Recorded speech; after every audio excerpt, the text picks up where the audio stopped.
கருத்துன்னா நல்ல குடும்பம், நல்ல மகிழ்ச்சியாக வாழ்வது எப்படி, நல்ல குடும்பத்தை எப்படி நடத்துறது, இது மாதிரி நல்ல கருத்துக்களை இப்போ ஜனங்கள்கிட்ட பரிமாறிக்கணும்னு இந்தியாவிலையும் தமிழ்நாட்டிலையும் சில நிகழ்ச்சிகளை அவங்க நடத்திட்டு இருக்கிறாங்க. ஐயா அவர்கள் கிராமப்புறங்களில் நகர்ப்புறங்கள்லாம் ஜனங்களை கூப்பிட்டு நல்ல விஷயத்தை சொல்லுது. குடும்பங்கிறது இப்போ ரொம்ப கஷ்டம். இப்போ எப்படின்னா, ஒரு 600 வருஷத்துக்கு முன்னாடி மனுஷனுக்கு இருந்த நெருக்கடி இருக்குது பாருங்கள். ஒரு 600 வருஷத்துக்கு முன்னாடி மனுஷனுக்கு எவ்வளோ நெருக்கடி இருந்ததோ அதுபோல் 40 பங்கு இப்போ அதிகமாகிட்டு தான் கண்டுபிடிச்சி சொல்லியிருக்கிறாங்க. அவ்வளவு நெருக்கடிக்கு மத்தியில் நாம் வாழ்ந்துக்கிட்டு இருக்கிறோம். ஒரு 600 வருஷத்துக்கு முன்னாடி என் தலையில் 1 கிலோ வச்சுக்கிட்டு நின்னேன்னு வைங்க, இப்போ 40 கிலோ வச்சுக்கிட்டு நிற்கிறேன்.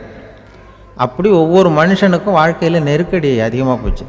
இப்போ இந்த நெருக்கடியில் முன்னாடிலாம் யாரோ ஒருத்தர் தான் தியானம் பண்ணுவாங்க. தியானம்னா ஒருத்தர் 2 பேர் காட்டுக்கு போய் தியானம் பண்ணிகிட்டு இருப்பாங்க 600 வருஷத்துக்கு முன்னாடி. இப்போ வீட்டுக்கு வீடு தியானம் நடக்குது. ஏன்னா அந்தளவுக்கு வாழ்க்கையில் ஒரு நிம்மதி வேணும் அப்படின்னு சொல்லி பண்ணிட்டாங்க. அதுக்கு தான் இயற்கை கொடுத்துருக்கிற ஒரு இயற்கையான வைத்தியம்தான் சிரிப்புங்கிறது. இதை பற்றி பெரியவங்கள்லாம் இப்போ ஆராய்ச்சி பண்ணிகிட்டு இருக்கிறாங்க.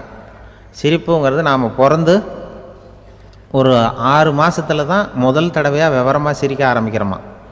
நம்ம பிறந்து 6 மாதத்துக்கு, அதாவது முதல் தடவை சிரிக்க ஆரம்பிக்கிறது ஒரு 6ஆவது வாரம், 1.5 மாதத்தில் தான் குழந்தை விவரமாக சிரிக்க ஆரம்பிக்குது. அப்புறம் அப்படியே சிரிக்க ஆரம்பிக்கிறோமா. அதெல்லாம் இப்போ கணக்கு எடுத்துருக்குறாங்க. ஒரு குழந்தை ஒரு நாளைக்கு 200 தடவை சிரிக்குதான் ஒரு குழந்தை. பெரியவங்கள்லாம் 15 தடவை சிரிக்கிறாங்களாம். 200 தடவை சிரிச்சுக்கிட்டு இருந்த நாம் அப்படியே குறைஞ்சி 15 ஆகிட்டு. அதனால தான் இருதய நோயெல்லாம் வருது, ஹார்ட் அட்டாக்லாம் வருதுன்னு கண்டுபிடிச்சிருக்கிறாங்க. 200 சிரிப்புக்கு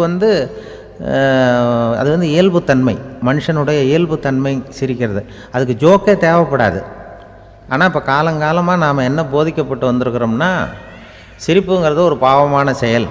ஒரு முதலாளிக்கு முன்னாடி தொழிலாளி சிரித்தா மரியாதை குறைச்சல், ஒரு கணவனுக்கு முன்னாடி மனைவி சிரித்தா மரியாதை குறைச்சல், அது மாதிரி ஒரு வாத்தியாருக்கு முன்னாடி பையன் சிரித்தா மரியாதை குறைச்சல், ஒரு ஆஃபீஸருக்கு முன்னாடி பியூனு சிரித்தா மரியாதை குறைச்சல், இப்படின்னு சொல்லி சிரிப்புங்கிறது ஏதோ மரியாதை குறைவான செயல்னு காலங்காலமாக நாம் போதிக்கப்பட்டு வந்திருக்கிறோம். இப்போ மரபு ரீதியாகவே அந்த சிரிப்பு நம்மகிட்ட சிறைப்பட்டு தான், அடங்கி போச்சு. அந்த சிறைப்பட்டிருக்கிற சிரிப்பை வெளியில் கொண்டு வர்றதுக்கு தான் ஜோக்குன்னு ஒரு சாவியை போட வேண்டியிருக்கு. வேறு இந்த ஜோக்குக்கும் சிரிப்புக்கும் சம்மந்தம் இல்லை. அதை ஏற்கனவே இருக்கிறத வெளில கொண்டு வரதுக்கு ஒரு சாவி மாதிரி உபயோகப்படுதுன்னு இப்போ அதை பற்றி ஆராய்ச்சி பண்ணுறவங்களாம் சொல்கிறாங்க. ஏன்னா சிரிப்புக்கு ஜோக்கு தேவைப்படாது. இப்போ ஒரு குழந்தை தொட்டிலில் படுத்துருக்குன்னு வைங்களேன், குழந்தை தொட்டிலில் இருக்குது, அது முகத்துக்கிட்ட போய் ஒரு கிளுகிழுப்பை ஆட்டுங்க சிரிக்கும். அந்த கிளுகிழுப்பை சத்தமே சிரிக்க வைக்கிறதுல அதுதான் மனுஷனுடைய இயல்புத்தன்மை. அது என்ன ஜோக்காது? சத்தம்.